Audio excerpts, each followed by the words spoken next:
We're continuing our thoughts this week concerning a portion of the greatest sermon ever preached. We're talking about the Sermon on the Mount, but more specifically on the Beatitudes that we find there in Matthew chapter 5, verses 1 through 12. And so far we've looked at blessed are the poor in spirit. Blessed are those who understand that they are spiritually destitute and broken. And then we looked at blessed are those who mourn. Blessed are those who respond to sin in mourning and grief. And then last week we looked at blessed are the meek. Blessed are those who are willing to give up their independence and allow God to lead their lives. And so this lesson we're going to look at blessed are those who hunger and thirst for righteousness. Blessed are those who once they taste God's goodness and his grace, hunger and thirst for more of the same. This is the next building block to satisfying a relationship with God. Note that each step, again, is predicated on the previous one. If you do not recognize your spiritual poverty, then you're never going to mourn over your sin. Likewise, if you never mourn over your sin, pride will keep you from humbling yourself enough to allow God to follow, or for God to lead. And if you never allow him to lead, you will never develop a hunger and a thirst for that to which he does lead. The blessings of greener pastures and quiet waters. You see, when you finally get a taste of what it's like to live safely in the arms of God, you crave more. You want more. You crave more of his goodness, more of his kindness, more of his love. And therefore the Christian's greatest desire becomes a single-minded one. And that is to please the one. To please the one who died for me. Living for his glory fulfills a life satisfaction available nowhere else. I guess if there's one word to describe it, I would have to say that the word is satisfied. Satisfied. Because you see, only the Christian can say that he or she is. Only the Christian can say that they are truly satisfied. And that's what I want to talk about for a few moments this morning. I want to first talk about the frustration of the world. You see, everyone hungers and thirsts for something. Everyone does. You see, hunger is not the problem. Thirst is not the problem. Everyone, Christians and non-Christians, hunger for something. Well, what are some of the things that people turn to for life satisfaction? Well, I think we've got school. People turn to school. They turn to work. They turn to money, sports, television, music, possessions, and the list goes on and on and on. But you see, the problem is we long to satisfy our hunger and quench our thirst in the wrong places and with the wrong things. You think about the book of Ecclesiastes. You know, what's the whole book of Ecclesiastes about? It's about one man's search for fulfillment in every direction except what? God's direction. And what is the wise man's conclusion? He says everything, all is vanity. All means nothing. It's empty. Searching for life satisfaction by excluding the creator of life will always be vain. But let me ask you, why is contentment missing from so many lives today? Why is contentment missing? I think we see people on television who are extremely wealthy, and that's what we want. We want to be wealthy because that's where the happiness is. They always seem so happy. They've got everything that they want. I want to be able to go and I want to pay cash for the car that I want. I want to go to the most expensive stores and I want to buy whatever I want, however much I want. I don't even want to even think about looking at my bank account because I know I've got it. If I could do that, I would be happy. Many people attempt to satisfy their thirst by turning to the lust of the flesh, the lust of the eyes, and the boastful pride of life. It's exactly the reason why people are consumed with the latest pill, or their latest partner, or their latest paycheck. Anything to fulfill that empty soul. It doesn't work. It simply does not work. What does the wise man say? Look at Ecclesiastes. Go ahead and look at Ecclesiastes chapter 5. In Ecclesiastes chapter 5 and in verse 10. Let's look at those who hunger and thirst for money. Ecclesiastes chapter 5 and in verse 10. The one who loves silver is never satisfied with silver, and whoever loves wealth is never satisfied with income. This too is futile. I'll tell you what, drive through exclusive sections of any city, and you'll see $1 million houses, and you know what those $1 million houses hold? Broken lives. That's what those $1 million houses hide. Broken lives. If money satisfies, then why do so many celebrities die young, die alone, die empty? On the outside looking in, what kind of lives do they have? You see, I want to be like them. When I grow up, I want to be like them. They've got it all. However, on the inside looking out, it tells a completely different story. News reports continue. And we're going to see it in this next year coming up. We're going to see news reports that are going to shock us about people who lose their lives. News reports continue to tell sad stories of celebrities who die having it all, yet are extremely unhappy. You know, you go back to the past and you think about people like Elvis Presley, Whitney Houston, Michael Jackson. People looked at them and, man, I would love to be like Elvis. I would love to be like Michael Jackson. I would love to have what they have. But look how they died. Look how they died. If you Google celebrities who died from an alcohol or drug overdose, the list is huge. And it keeps growing. And it's going to continue to grow.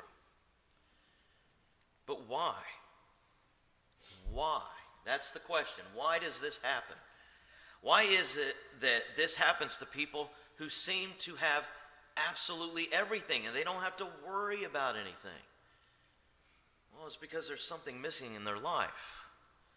There is something missing, and they know it. They feel it. Again, on the outside looking in, they look like they're the happiest people on earth. But looking from the inside, they are not happy at all because they know they're missing something. They're far from being happy. And what they're missing out on is true happiness. Which brings me to my next point, and that is the paradox of Christianity. You see, Jesus' advice cut cross-grain to the way that most people think. Jesus said that if you want happiness, then you have to stop looking for it. If you want happiness, you need to stop looking for it. Well, brings me to my next question. How do you find happiness? By not seeking it. In other words, don't seek happiness per se, but seek who? You see, you want to seek God. Matthew chapter 6, verse 33. Seek first the kingdom of God and his righteousness, and all these things will be added to you.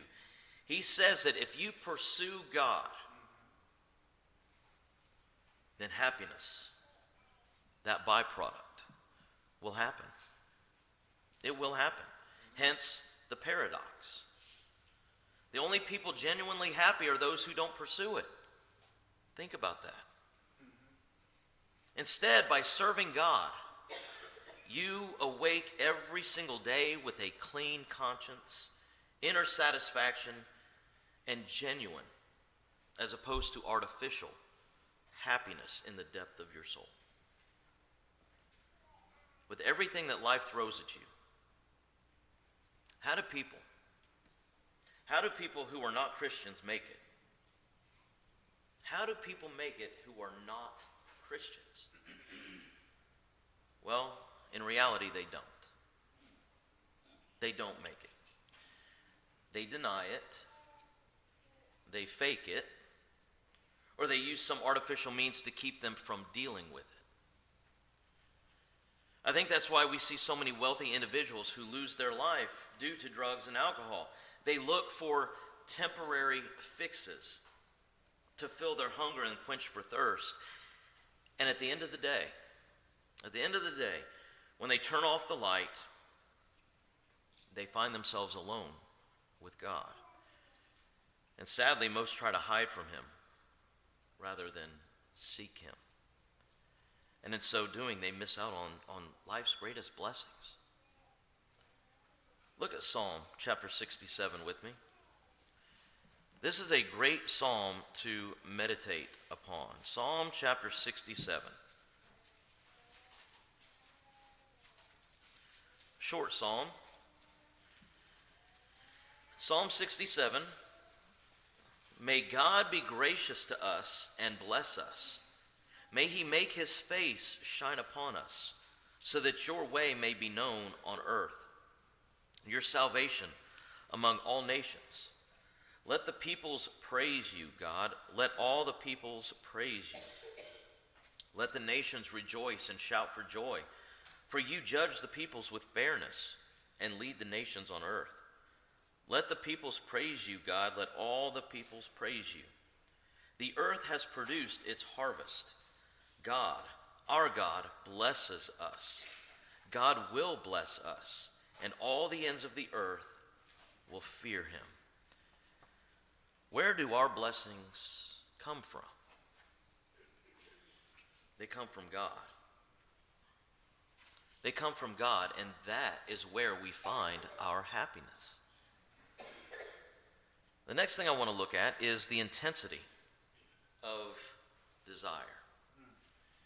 Most Americans don't grasp the real meaning of hunger and thirst. This is not the mid-afternoon feeling you get when you're searching for a candy bar. You know, my stomach's growling a little bit. I'm hungry. The hunger here is the pain in the pit of a stomach that hasn't eaten for days. It is the hunger of a dying man. Equally so, it's the thirst of a dying man. Look at Psalm chapter 42. In Psalm chapter 42, verses 1 and 2. Psalm chapter 42, beginning in verse 1. As a deer longs for flowing streams, so I long for you, God. I thirst for God, the living God. When can I come and appear before God? And then chapter 63 and in verse 1. Psalm 63 and verse 1.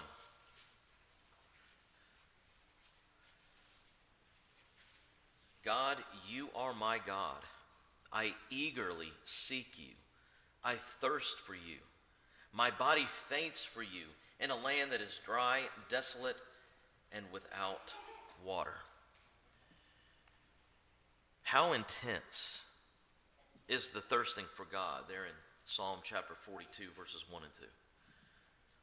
You can see that it's very intense. Think of the scorching heat that you would find out in the desert.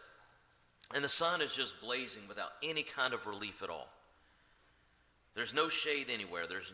If you don't find water soon, you know what's going to happen. You're going to die.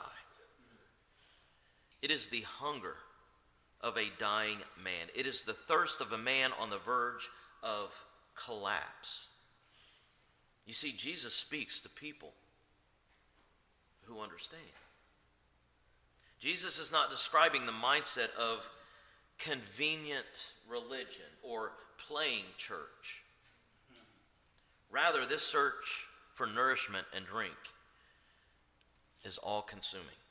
It is intense. It comes down to how bad you really want it. Because you see, it involves commitment. The problem with the rich young ruler in Matthew chapter 19 was that he wasn't hungry enough.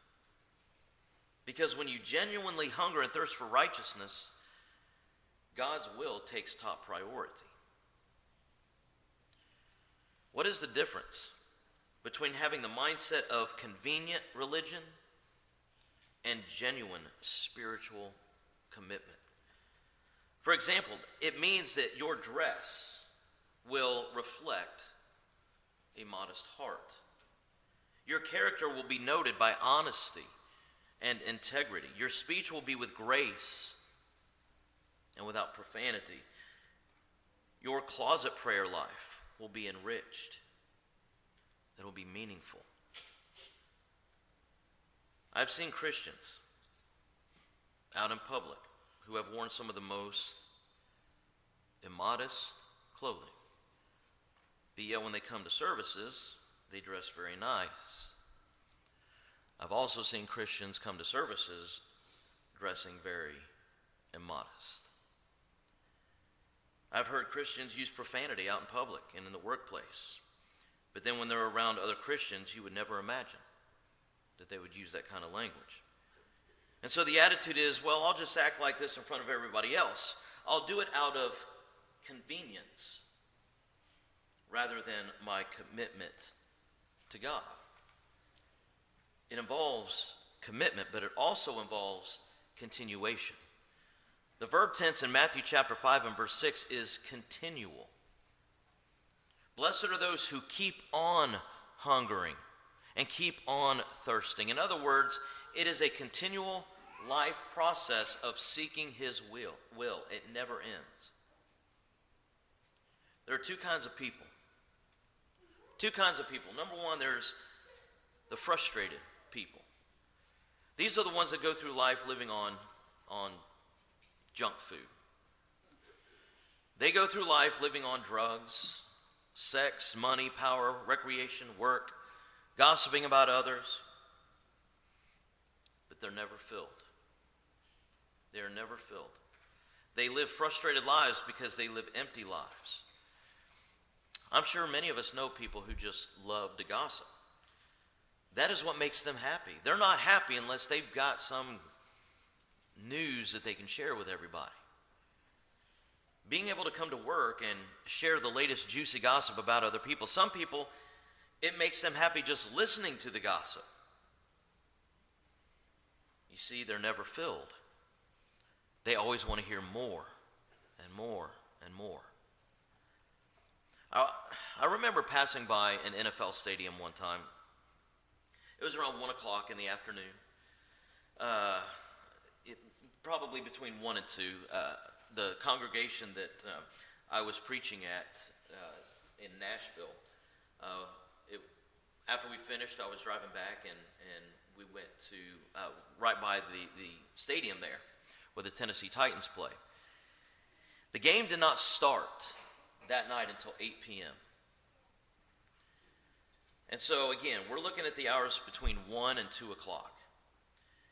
And so 7 hours before kickoff, the parking lot was full of tailgaters and people gearing up for the contest, which did not start for another 7 hours.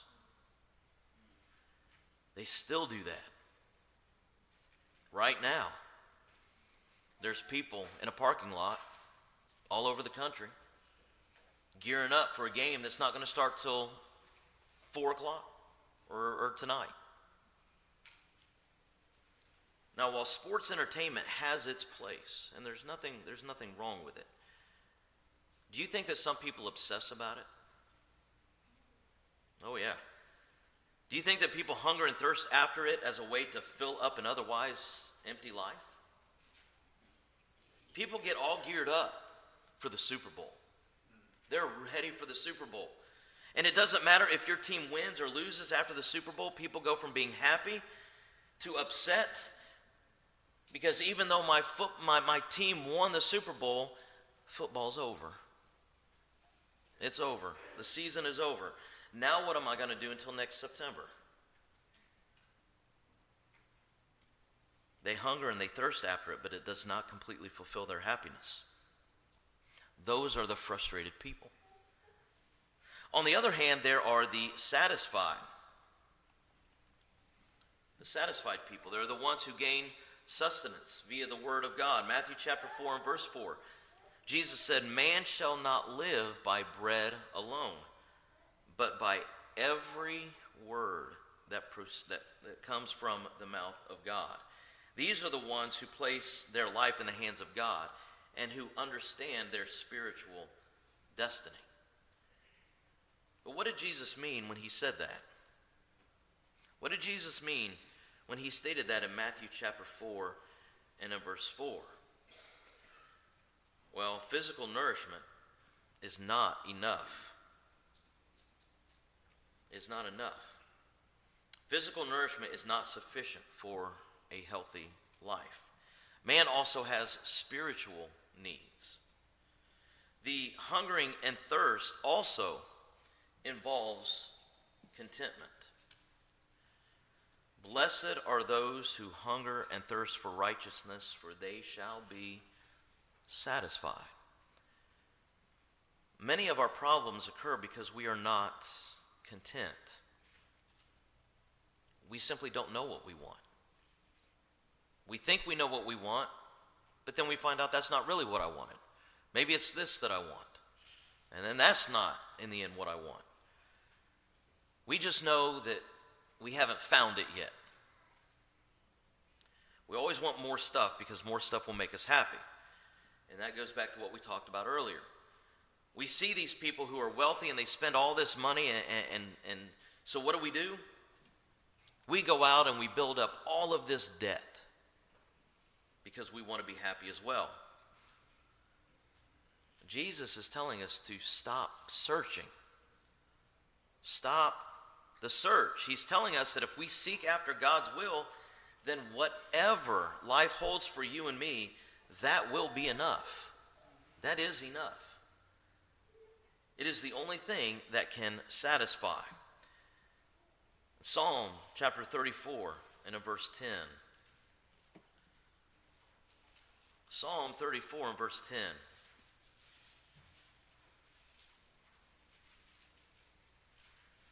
Young lions lack food and go hungry, but those who seek the Lord will not lack any good thing. Those who seek the Lord shall not be in want of any good thing. But notice in the verse it starts out by saying the young lion suffers. It suffers want and hunger. Who has more power? Who has more speed and the cunning ability to strike down prey than a young lion? They're very powerful. These animals are amazing when it comes to hunting. However, the king of beasts often goes hungry because they depend upon their strength rather than their smarts, their wisdom. In principle, we are no different. Until we learn to lean on God and rely on the promises of His word, we are going to go hungry. We're going to go hungry. And so I ask the question, how bad do you want to find life satisfaction? Quit looking in all the wrong places. That's all you have to do. Quit looking in all the wrong places. Instead, turn to the only one who can provide. Our last verse that we're going to look at is Deuteronomy chapter 32, verses 46 and 47. Deuteronomy chapter 32, verses 46 and 47. Just how vital is this hunger and thirst?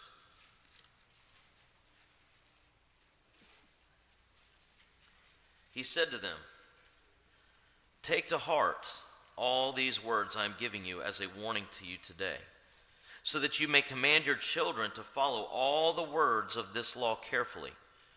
For they are not meaningless words to you, but they are your life." Our lives become a tangled mess because we focus on the wrong things. Focus on one thing. Focus on pleasing and serving God. And so the question is, just how strong is your desire to go to heaven? How strong is your desire? I'll tell you, to get there, you're going to have to want it more than anything else.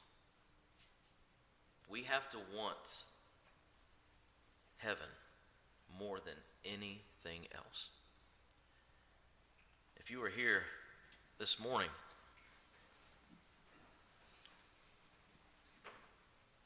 the invitation is always open. We always, and I need to get better at this, we always offer the invitation at the end of a sermon.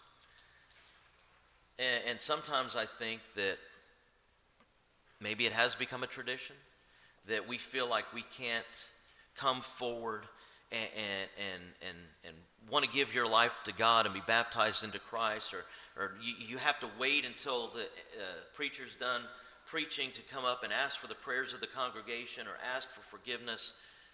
And let me say this, we're not ever guaranteed to make it through our worship service.